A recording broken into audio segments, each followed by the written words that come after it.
HSC পরীক্ষার result প্রস্তুত করা হবে সাবজেক্ট ম্যাপিংয়ের এসএসসি ৭৫% নম্বরে এবং জেএসসির ২৫% নম্বরের সমন্বয়ে। এই প্রস্তাবটি শিক্ষা মন্ত্রণালয়ে পাঠিয়েছে আন্তঃশিক্ষা সমন্বয় বোর্ড। তবে তোমাদের এই নিয়মে যে রেজাল্ট প্রস্তুত করা হবে এটা কিন্তু কনফার্ম না, কারণ আন্তঃশিক্ষা সমন্বয় বোর্ড প্রস্তাবনা পাঠিয়েছে এবং শিক্ষা মন্ত্রণালয় এই প্রস্তাবনাটা কিন্তু এখনও অনুমোদন দেয়নি। সেক্ষেত্রে আমরা শিওর না যে তোমাদের এই নিয়মে রেজাল্ট প্রস্তুত করা হবে। তো তোমাদের দুঃসংবাদটা হচ্ছে যে তোমাদের এইচএসসির ফল অটোপাসে নয়, ফেল করলে ফেলই আসবে। অর্থাৎ তোমাদের এইচএসসি ইতিমধ্যে যে পরীক্ষাগুলো হয়ে গেছে সেই পরীক্ষাগুলোর যে কোনো একটি সাবজেক্টে তোমরা যদি ফেল পড়ো তাহলে কিন্তু তোমাদের রেজাল্ট ফেলই আসবে, পাস আসবে না।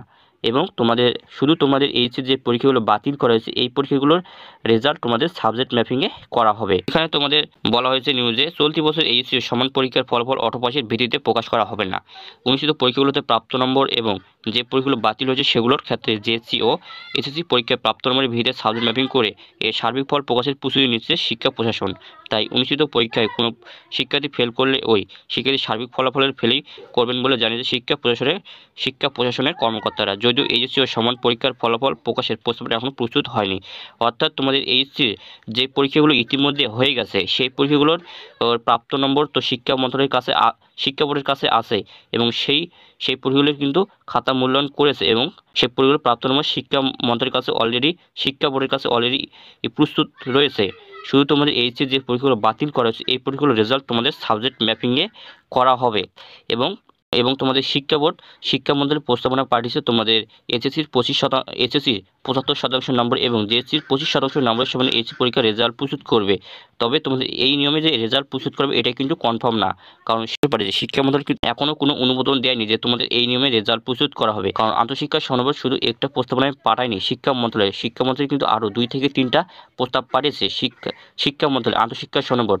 কারণ এই প্রস্তাবনাগুলো শিক্ষা মন্ত্রণালয় যাচাই বাছাই করবে, করার পর তোমাদের যে কোনো একটি প্রস্তাবনা অনুমোদন দেওয়া হবে। তারপর কিন্তু তোমাদের শিক্ষা বোর্ডগুলো তোমাদের এইচএসসি পরীক্ষার রেজাল্ট প্রস্তুত করবে। তবে আমরা কনফার্ম না যে তোমাদের এইচএসসি ৭৫% নম্বর এবং জেএসসির ২৫% নম্বরের সমন্বয়ে এইচএসসি পরীক্ষার রেজাল্ট প্রস্তুত করা হবে। তোমাদের ইতিমধ্যে এইচএসসি যে পরীক্ষাগুলো হয়ে গেছে সেই পরীক্ষাগুলোতে তোমরা যদি কোনো একটি সাবজেক্টে ফেল পড়ো তাহলে কিন্তু তোমাদের সার্বিক ফলাফল কিন্তু ফেলেই আসবে, রেজাল্ট কিন্তু তোমাদের ফেলেই আসবে, পাস আসবে না। এটা কিন্তু শিক্ষা মন্ত্রণালয় থেকেও জানিয়ে দেওয়া হয়েছে এবং আন্তঃশিক্ষা সমন্বয় থেকেও জানিয়ে দেওয়া হয়েছে। এবং শুধু তোমাদের যে পরীক্ষাগুলো বাতিল করা হয়েছে সেই পরীক্ষাগুলো তোমাদের সাবজেক্ট ম্যাপিংয়ে করা হবে। এবং তোমরা এইচএসসি পরীক্ষার্থী প্রায় ১৪.৫ লাখ পরীক্ষার্থী রয়েছে। এখানে তোমরা এইচএসসি যে পরীক্ষাগুলো বাতিল করেছে এই পরীক্ষাগুলো তোমরা কিন্তু ১৪.৫ লাখ পরীক্ষার্থী পাস করবা। এটা কিন্তু আন্তঃশিক্ষা সমন্বয় থেকেও জানিয়ে দেওয়া হয়েছে। যেহেতু তোমাদের এটা সাবজেক্ট ম্যাপিং করে করা হবে সেহেতু তোমাদের এখানে ১৪.৫ লাখ পরীক্ষার্থী পাস করবে। যে পরীক্ষাগুলো তোমাদের ইতিমধ্যে এইচএসসির বাতিল করা হয়েছে, শুধু তোমাদের এখানে এইচএসসির যে পরীক্ষাগুলো ইতিমধ্যে হয়ে গেছে সেই পরীক্ষাগুলোতে তোমরা যদি কোনো একটি সাবজেক্টে ফেল পড়ো তাহলে কিন্তু তোমাদের রেজাল্ট কিন্তু ফেলেই আসবে।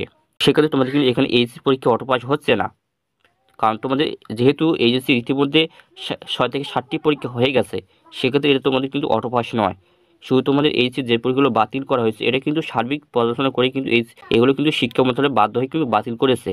এবং তোমরা এইচএসসি পরীক্ষা দিয়ে তোমরা রেজাল্ট বৈষম্যহীনভাবে প্রস্তুত করার জন্য আন্দোলনের ডাক দিয়েছো, সেক্ষেত্রে তোমরা করতে পারো তোমাদের আন্দোলন। কারণ তোমাদের এখানে এইচএসসি রেজাল্ট প্রস্তুত নিয়ে একটা বৈষম্য সৃষ্টি হবে, কারণ অনেক বোর্ডে অনেক পরীক্ষা হয় না। যেমন হচ্ছে সিলেট বোর্ডে প্রায় অর্ধেক পরীক্ষাই হয়নি, আবার কারিগরি মাদ্রাসা বোর্ডেও কিন্তু অনেক পরীক্ষা হয় না। এখানে কিন্তু যদি তোমাদের সাবজেক্ট ম্যাপিং করা হয় সেক্ষেত্রে কিন্তু এখানে বেনিফিটটা সবচেয়ে বেশি হবে সিলেট বোর্ড এবং কারিগরি ও মাদ্রাসা বোর্ড। কারণ এই কারিগরি সিলেট এবং মাদ্রাসা বোর্ড এদের কিন্তু অর্ধেক পরীক্ষায় কিন্তু কম বেশি হয় নাই। সেক্ষেত্রে কিন্তু তারা অনেক বেনিফিট পাবে তোমাদের এই সাবজেক্ট ম্যাপিংয়ের মাধ্যমে রেজাল্ট প্রস্তুত করা হলে। সেক্ষেত্রে তোমরা কিন্তু আন্দোলন করতে পারো।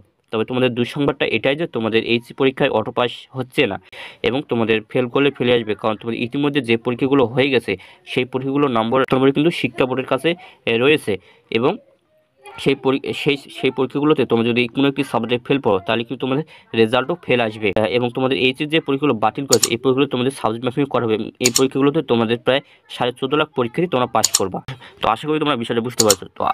তো যদি ভিডিওটা ভালো লাগে অবশ্যই একটা লাইক, সাবস্ক্রাইব, কমেন্ট করবা, তোমাদের বন্ধুদের মাঝে শেয়ার করবা। তো দেখা হচ্ছে আর একটা কোনো ভিডিও, ততক্ষণ ভালো থাকো।